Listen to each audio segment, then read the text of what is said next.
So hi Rob, thank you so much for meeting up with me today. I really appreciate your time and to record this testimonial so that other people can benefit from the experience that you've had. So tell us a bit about yourself, Rob. Thanks, Corwinda, and thank you for giving me the opportunity as well. I've really enjoyed the going through the journey with you. So yes, me. I'm a project manager by trade. I'm a father of two. I live in London, and I've pivoted my career from being initially a project manager as an employee to being a consultant to then moving on and developing a wider business, if you like. So I've written a book which is called Project Future, 6 Steps to Success as Your Own Boss, which is published in January 2021. And I'm developing a range of services to support that and all around that, with my main goal of being geographically free by August 2022. So that was my starting point when we spoke. Brilliant. And firstly, congratulations on the book coming out in January. And I think like when we produce your goal here, it's really clear that that was coming from the heart, and I wish you every success in Thank you very much. Yeah, it's been quite a journey, but I'm pleased I've done it. I've grown as a person through that journey. So Rob, would you like to share with everybody, why did you decide to do the goal mapping then? Goal mapping, it's as a project manager, you're always kind of working towards a goal, if you like, and it's a concept that I introduce in the book that we don't go any details into, because I'm not an expert in this area, and nor is the focus on goal mapping. But I think having goals and then setting objectives in order to achieve them, helps to drive people forwards and make people stronger. And that's exactly the same for me.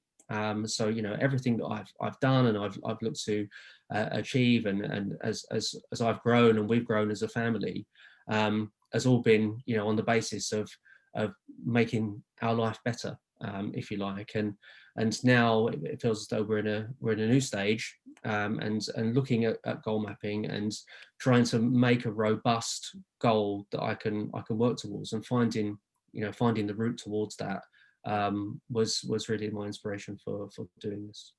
Brilliant. So Rob, how did you find this process? How did you go? I loved it. Yeah, I love the way that you took me through it, and I really enjoyed the visual aspect. I think you called quite early on in our conversation that I'm a logical person, but not necessarily a visual one, and that's absolutely true.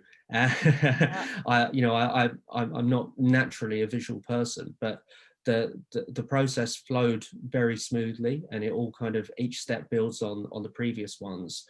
And I really liked the visual aspects and using some of the kind of visual options that were there within the system, but then also allowing me to upload my own. But you'll see there's a mix on out of the dozen or so images that I've chosen. Maybe 4 or 5 of them are from the options. The rest are very personal to me and my family and where we are. Brilliant, that's great. And what do you think having your goal map there, which is very colourful, like you said, full of loads of creative pictures, what do you think it's going to give you? I think it gives me something to kind of step back on, and to look at the goal. I say we've got the goal of being geographically free, which essentially means that I'm not tied to an office anywhere. With COVID and everything, this kind of things have been pushed forward for people, and it had been a goal earlier than that anyway, for us, for both my wife and I.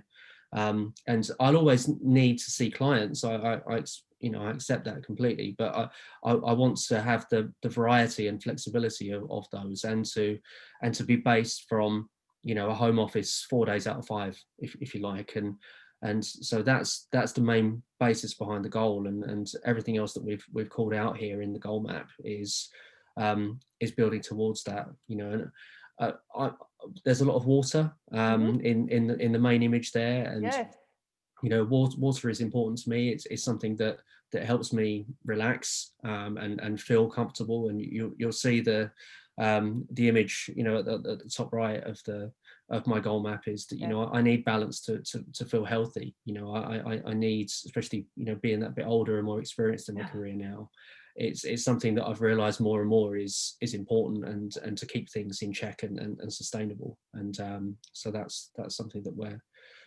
working towards, and the goal map has really helped to draw that out.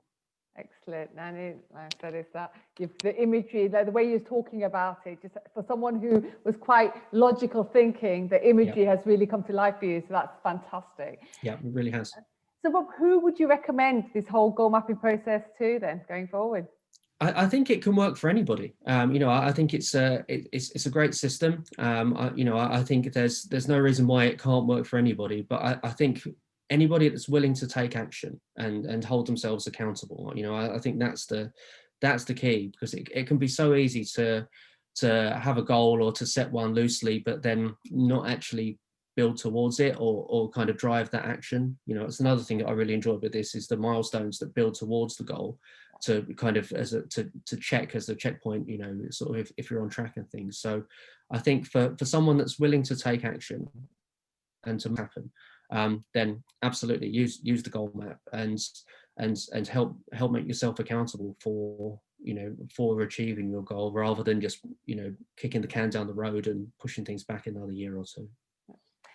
Bob, thank you so much. It has been an absolute pleasure working with you on this. I think your goal map is amazing, and I think with everything that you've got with your project futures and the book and the 6 steps, I am really confident that you will succeed in this goal map and help many others succeed in their journeys with your futures methodology. So thanks, Gawinda. I really appreciate that, and thank you for giving me the chance as well. It's been great fun. It's a pleasure. Thank you so much. Thanks. Bye.